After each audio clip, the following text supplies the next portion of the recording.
우리 서로 인사했으면 좋겠습니다. 어렵고 힘들지만 감사하는 마음을 가집시다. 우리 서로 인사하겠습니다. 어렵고 힘들지만 감사하는 마음을 가집시다. 아멘. 좋습니다.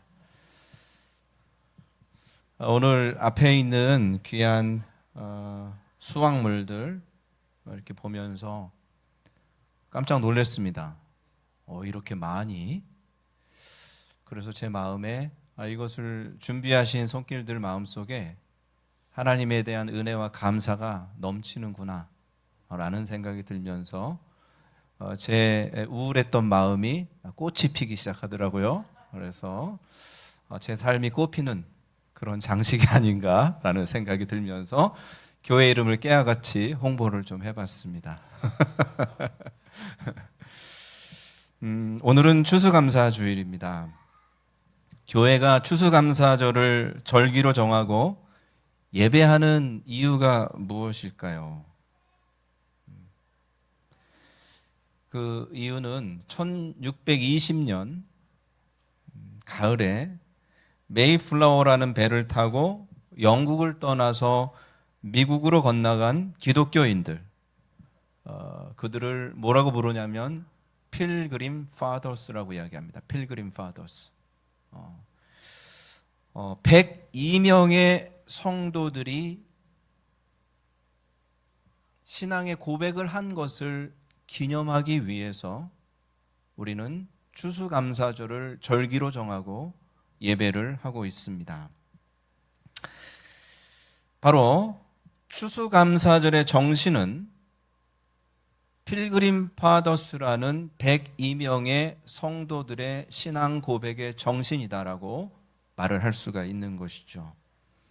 대부분 우리는 추수감사절을 예배하면서 감사하라고 하는데 도대체 뭘 감사하라고 하는 것인지, 그리고 나는 감사할 것이 별로 없는 것 같은데 억지로 감사를 해야 되는 것인지, 매 절기마다 똑같은 감사를 하고 행사를 하는 것이 도대체 나에게 무슨 의미가 있는지, 그런 생각들이 우리에게 듭니다.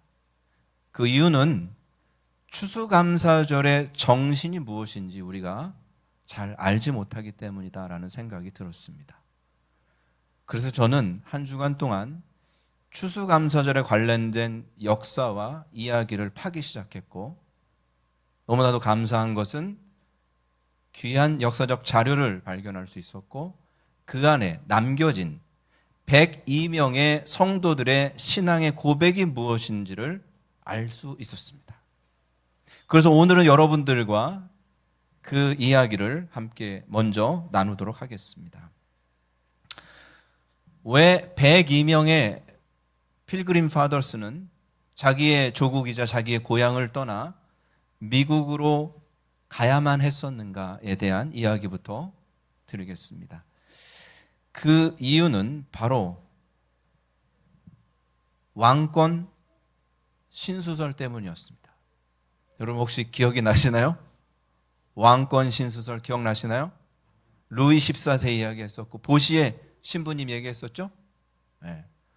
왕은 하나님이 세웠기 때문에 왕의 말은 하나님과 같다. 왕은 아무런 오류가 없고 왕의 말에 백성들은 무조건 비판과 불평을 누르면 안 되고 무조건 복종해야 된다라는 것이 바로 왕권 신수설이었죠.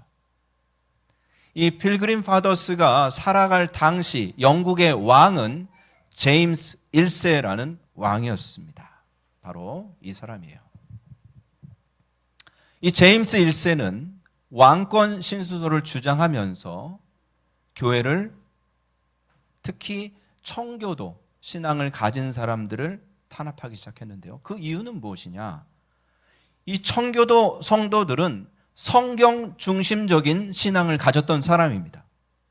모든 것의 판단은 성경을 가지고 판단했던, 우리 침례교 정신과 매우 유사한 정신을 갖고 있었던 성도들이었습니다.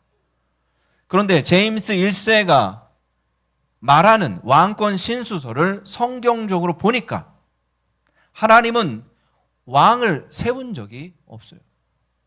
오히려 하나님은 왕을 세우지 않기를 원하셨다는 것을 그들은 성경에서 발견합니다. 그래서 그들은 우리는 하나님의 말씀에 복종하는 사람들이지 왕의 말에 완전히 하나님의 말씀과 다른 왕의 말에 우리는 복종할 수 없다고 저항을 했습니다. 그러자 제임스 1세는 이 청교도인들을 교회에서 추방시키기 시작했고요. 이 청교도 성도들을 벌금을 부과해서 살기 어렵게 만들었고요. 심지어는 청교도 지도자들을 잡아서 교수형의 공개 처형을 합니다. 그래서 청교도들은 그 당시 올바른 신앙을 갖고 싶었지만 이 영국의 환경에서는 올바른 신앙을 가질 수 없었기에 그들은 날마다 기도했습니다. 하나님, 이 땅에 올바른 신앙을 가질 수 있도록 우리에게 은혜를 베풀어 주십시오. 모여서 기도를 했습니다. 하지만 상황은 변치 않았고 결국 이들은 신앙의 자유를 위해서, 올바른 신앙을 위해서 영국을 떠나 신대륙인 미국으로 가기로 결정을 하게 된 것입니다.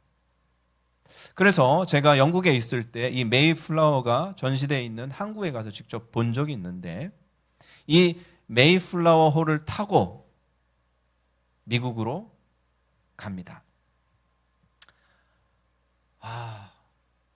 꿈을 꾸고 이상을 그리며 그들은 미국에 갔었습니다.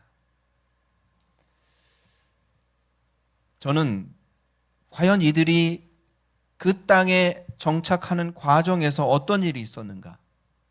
그 다음에 그 땅에 정착했을 때 어떤 어려움과 어떤 문제가 있었는가? 그 어려운 절망적 상황에서 이들은 어떤 신앙의 마음을 가졌는가가 궁금했습니다. 그래서 찾다가 The Most Relation이라는 책을 알게 됐습니다. 이 책은 당시 102명의 필그림들이 어떤 삶을 살았고 어떤 신앙을 가졌는지를 기록한 책인데 이 책이 하버드 대학 도서관에 지금 보관 중에 있는 것이죠. 그래서 이 책의 내용을 알려고 노력했고 알게 됐습니다. 이 책의 기록을 보게 되면 필그림 파더스 102명 중에 무려 50명의 실명이 이 책에 기록되어 있습니다. 윌리엄 브래드포드, 에드워드 윈슬로우, 존 캐러버, 마일스 스탠디시. 여기에서 윌리엄 브래드포드는 청교도의 지도자였습니다. 에드워드 윈슬로우는 바로 모츠 릴레이션이라는 책을 기록하며 영국에 있는 성도들에게 편지를 보냈던 아주 중요한 역할을 했던 사람입니다.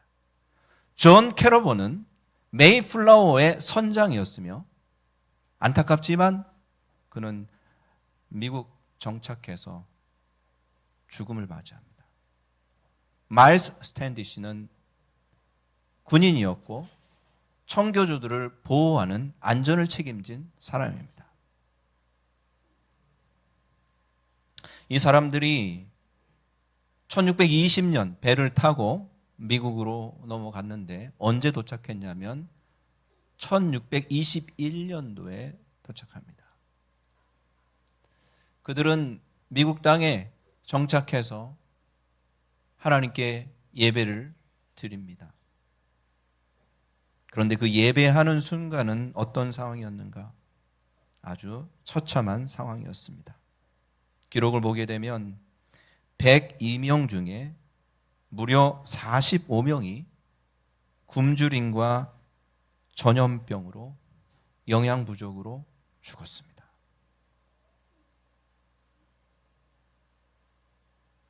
내 남편이 죽었고 내 아내가 죽었고 내 자식이 죽었어요.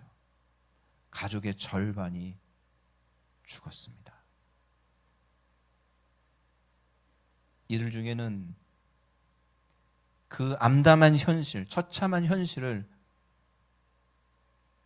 저주하고 불평하고 왜 이런 고통을 우리가 당해야 하는가를 불평하며 부정적인 말을 쏟아놓은 사람들이 존재했다고 기록되어 있더라고요. 하지만 이 지도자들을 중심으로 해서 이 어렵고 힘든 상황 속에서도 우리는 감사를 잃으면 안 된다라는 것을 교육했고 그들은 그 정신을 계속 이었다고 합니다. 지옥 같은 현실 속에서 감사를 선택하는 것은 쉬운 일이 아니죠. 그들이 선택한 것은 바로 자족하는 신앙이었습니다. 지금 먹을 것이 부족하고 입을 것이 부족하고 몸이 병들고 앞날이 보이지 않는 절망적 상황이지만 필그림 파더스는 절대적으로 하나님을 의지하려는 마음을 놓지 않았고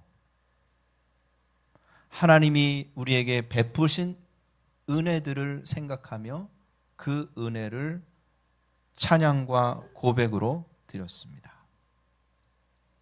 1621년 정착 후 농사를 짓는 과정에서 계속 실패의 과정을 겪고 당시 원주민이었던 인디언 원주민들의 도움을 받아 농사를 지었는데 드디어 1621년 가을에 농산물을 수확합니다. 하지만 그 수확물은 매우 적었다고 합니다. 그들은 불평할 수 있었고 자신의 절망적 현실 앞에 괴로워할 수 있었지만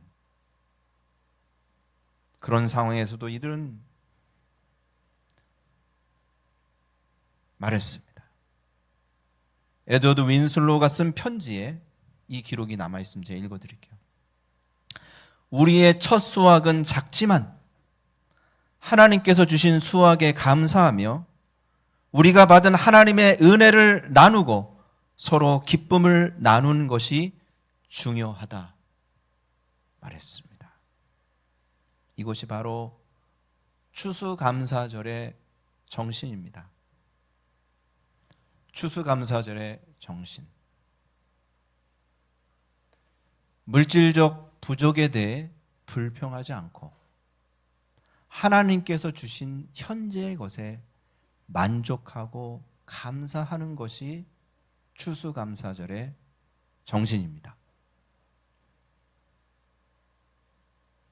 여러분, 이제 우리가 추수감사절을 맞이할 때뿐만 아니라 여러분의 삶 속에 이 정신을 가지시기를 주의 이름으로 축복합니다. 아멘. 우리 한번 읽어볼까요? 시작. 물질적 부족에 대해 불평하지 않고 하나님께서 주신 현재의 것에 만족하고 감사하는 것. 바로 이것이 추수감사절 정신입니다. 자, 이제 가셔도 될 것 같죠? 오늘 본문 말씀과 바로 이 필그림 파더스의 신앙의 고백은 정확히 일치합니다. 그래서 오늘 본문 말씀 우리가 함께 묵상하고 다시 한번 우리의 신앙을 다졌으면 좋겠습니다. 6절 말씀 한번 읽어볼까요? 시작. 그러나 자족하는 마음이 있으면 경건은 큰 이익이 되느니라. 아멘. 여기에서 우리에게 시선을 끄는 단어가 하나 있습니다. 무엇이죠? 어떤 단어가 제일 눈에 보이세요? 네? 네, 경건, 또 자족. 자족이라는 말이 눈에 확 띕니다. 우리가 여러분 잘 쓰는 단어인가요? 여러분 평소에 많이 쓰세요? 왜 안 쓸까요? 우린 자족하지 않기 때문이죠. 이 단어가, 이 어휘가 내 머릿속에 없다라는 것은 내 생각이 없다라는 것을 의미하거든요. 그래서 오늘 자족이라는 말을 분명히 여러분 머릿속에 넣으시고 자족의 삶을 살기를 주의 이름으로 축원합니다. 그럼 자족이 뭘까요? 저는 일단은 족자를 좋아합니다. 족발을 좋아하기 때문에 일단 족자를 좋아하는데, 이 족자는 만족할 족자죠. 자자는 무슨 자자예요? 스스로 만족하는 것을 우리는 자족이라고 합니다. 자, 이 말의 의미를 풀어보면 이렇게 설명할 수 있습니다. 외부로부터 부정적 영향을 받지 않고 스스로 자신이 가진 것에 충분히 만족하는 마음이 바로 자족입니다. 여러분, 왜 우리가 불평하고 삶이 고통스럽고 생각하고 기분이 안 좋고 짜증나고 여러 가지 그런 이유가 있겠지만 그 중에 하나는 부정적 영향을 외부로 우리가 많이 받기 때문입니다. 그런 부정적 영향을 받지 않고 내가 스스로 생각하는 거죠. 스스로 신앙을 붙잡는 겁니다. 자신이 지금 현재 가진 것에 나는 충분히 만족한다라고 생각하는 것이 자족입니다. 개역 성경을 보면 자족이라는 말을 지족이라고 말하고 있습니다. 그러면 자족은 뭐고 지족은 뭐냐? 그런데 생각해 보니까 성경의 번역을 어떤 건 자족, 어떤 건 지족했으면 두 가지 말이 비슷하다라는 것으로 이해할 수 있습니다. 여기서 지자는 알지자죠. 그래서 나 스스로 만족할 수 있다라는 것을 아는 것을 지족이라고 할 수 있는데, 자기가 가진 것만으로 충분히 만족할 수 있다라는 사실을 내가 인지하고 아는 것, 이것이 바로 지족입니다. 정리하면 자족과 지족, 정리하면 이렇게 이야기해요. 자기가 가진 것에 감사하고 더 많은 것을 욕망하지 않으며 충분히 행복하고 평화로운 상태를 유지하는 것, 이것이 자족이고 지족인 것입니다. 아멘. 그런데 성경은 오늘 뭐라고 이야기하고 있어요? 자족하는 마음이 있으면 무엇에 이익이 된다고요? 경건에 이익이 된다라고 말이 되어 있어요. 이게 무슨 말이에요? 왜 자족하는 마음을 가지면 좋다라고 그러면 되지 왜 경건에 큰 이익이 된다라고 하나님은 우리에게 말씀하실까요? 자족하지 않으면 우리가 경건하기가 어려워요. 자족하지 않으면 하나님을 의지하며 하나님을 믿는 우리의 신앙을 유지하기가 어려워요. 그래서 우리는 어떤 삶으로, 어떤 관점으로 바뀌냐면 내 삶을 부정적으로 바라보고 나 자신을 저주하고 내가 왜 살아야 하는지를 모르며 날마다 슬퍼하고 괴로워하는, 경건과는 먼 그런 인생을 살아가기 때문에 하나님이 이렇게 말씀하시는 거예요. 자족하는 마음이 있으면 너희에게 경건에 유익이 된다라고 말씀하시는 겁니다. 아멘. 자족을 해야 우리가 행복해진다. 자족을 해야 우리가 부자가 될 수 있고, 자족을 해야 우리가 유익이 있고, 이런 얘기를 하나님이 하지 않으셨다는데 우리는 주목해야 됩니다. 하나님은 뭐라고 말씀하셨습니까? 자족하는 마음이 있으면 우리의 신앙에, 우리의 경건에 유익이 된다라고 말씀하신 겁니다. 아멘. 여러분 오해하지 마셨으면 좋겠어요. 사람들은 오해하고 자족이라는 얘기를 하면 뭐라고 얘기하냐면, 아니 내가 만족할 수 없는데 어떻게 이걸 만족하라고 이야기하는가? 그 만족하게 되면 내가 더 가질 수 없게 되잖아요. 내가 더 갖고 싶어야지 내가 더 발전하고 더 많은 물질을 가질 수 있는데 여기서 자족해버리면 나는 여기서 머무르게 되잖아요 라는 이야기를 합니다. 그거 맞는 말이에요, 틀린 말이에요? 에?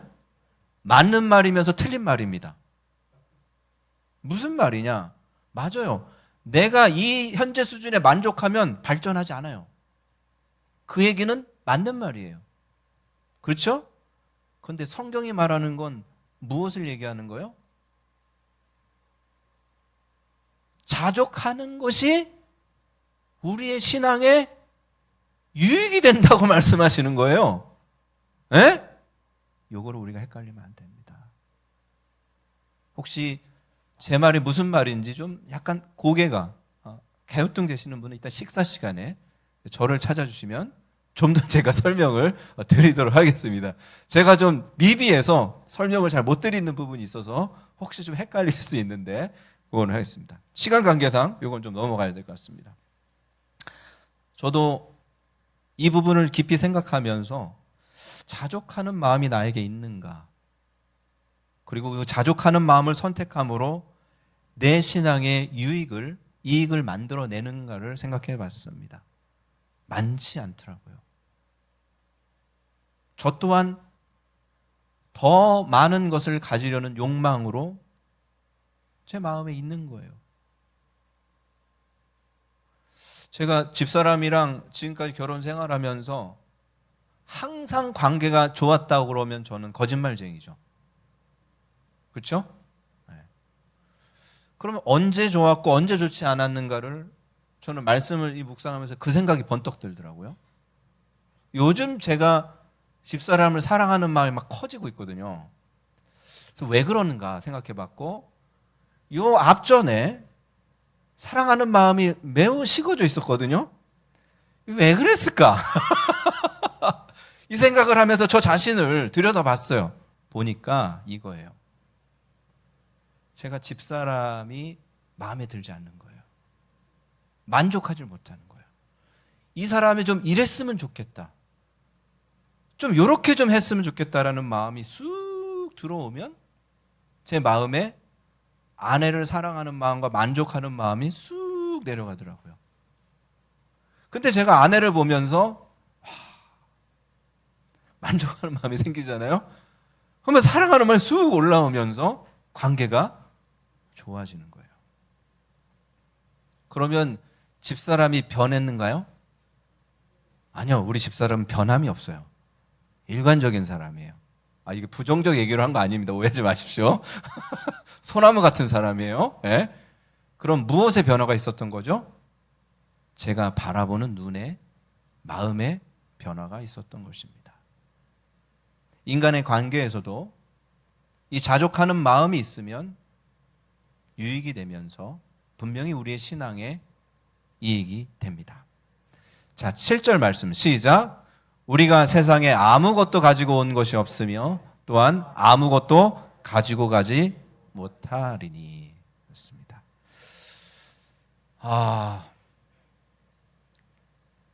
시간이 다 됐어요. 그래서 한 2분 정도 안에 끝내도록 하겠습니다. 왜냐하면 오늘 또 성찬식도 해야 되고 또 식사도 해야 되고, 그렇죠? 네. 그렇습니다. 제가 이제 말씀을 준비하다 보면 너무 그쪽에 몰입해가지고 너무 많은 걸 준비해요. 그래서 죄송하고요. 고쳐지진 않습니다. 7절까지만 우리가 오늘 말씀을 이야기하고 정리하겠습니다. 우리가 한번 아기가 이 세상에 태어났을 때를 한번 생각해 볼까요? 아기가 태어날 때는 아무것도 들고 오지 않습니다. 그렇죠? 1,000원 한 장도 가지고 태어나지 않습니다. 옷 한 벌도 입고 있지 않고 태어납니다. 웬만하면 속옷 정도는 입고 왔었으면 좋았을 텐데 속옷 한 벌도, 한 오라기도 거치지 않고 우리는 태어났습니다. 혹시 이 중에 나는 그래도 10,000원 정도는 가지고 태어났다, 뭐 그런 분 계신가요? 없으시죠. 우리는 온전히 하나님의 은혜로 이 세상에 태어났습니다. 그리고 우리가 세상을 떠날 때는 어떻습니까? 올 때와 마찬가지로 1,000원 한 장도 가지고 갈 수가 없습니다. 옷 한 벌도 가지고 갈 수가 없습니다. 심지어는 속옷도 입고 갈 수가 없습니다. 미안하지만 하나님은 아무것도 가져갈 수 있게 허용하지 않으십니다. 빈손으로 왔다가 빈손으로 가고, 맨몸으로 왔다가 맨몸으로 가는 게 우리의 인생이죠. 그런데 하나님이 유일하게 가지고 갈 수 있는 것을 허락해 주신 게 있어요. 혹시 그게 뭐가 있을까요? 우리 김우리 집사님 가지고 계신 것 중에 요거는 꼭 내가 하나님 나라에 갖고 가고 싶다, 혹시 그런 거 혹시 있으신지 생각해 보신 적 있어요? 없으시죠? 하나님이 허락하신 가지고 갈 수 있는 것 말씀드리겠습니다. 하나님을 믿는 믿음, 이 땅에서 하나님과 쌓아온 하나님과의 관계, 이것은 우리가 가지고 갈 수 있습니다. 아멘. 그거면 족합니다. 아멘. 이 말씀이 그런 의미예요. 아무것도 가지고 온 것이 없고 아무것도 가지고 갈 수 없다라는 것입니다. 우리 믿는 사람들이 가지고 갈 수 있는 것, 그것은 바로 믿음 외에는, 하나님과의 관계 외에는 가지고 갈 수 없습니다. 그래서 나에게 많은 물질이 없어도 나는 족하다라고 생각할 수 있습니다. 아멘. 나는 족하다. 왜? 나는 하나님 앞에 믿음을 가지고 갈 수 있고, 나는 하나님 앞에 하나님과의 관계를 맺은 것을 가지고 갈 수 있기 때문에 저는 현재의 저의 모습으로 만족합니다 라고 고백할 수 있습니다. 말씀을 정리하겠습니다. 여러분, 추수감사절의 정신, 바로 102명의 필그림 파더스가 고백했던 역사에 남겨진 이 생생한 정신, 물질적인 것을 갖고 있지 않다고 해서 불평하지 않고, 하나님이 나에게 주신 은혜와 믿음에 감사하고 자족하는 것, 이것을 여러분 마음속에 세우시고 살아가시기를 주님의 이름으로 축원합니다. 기도하겠습니다.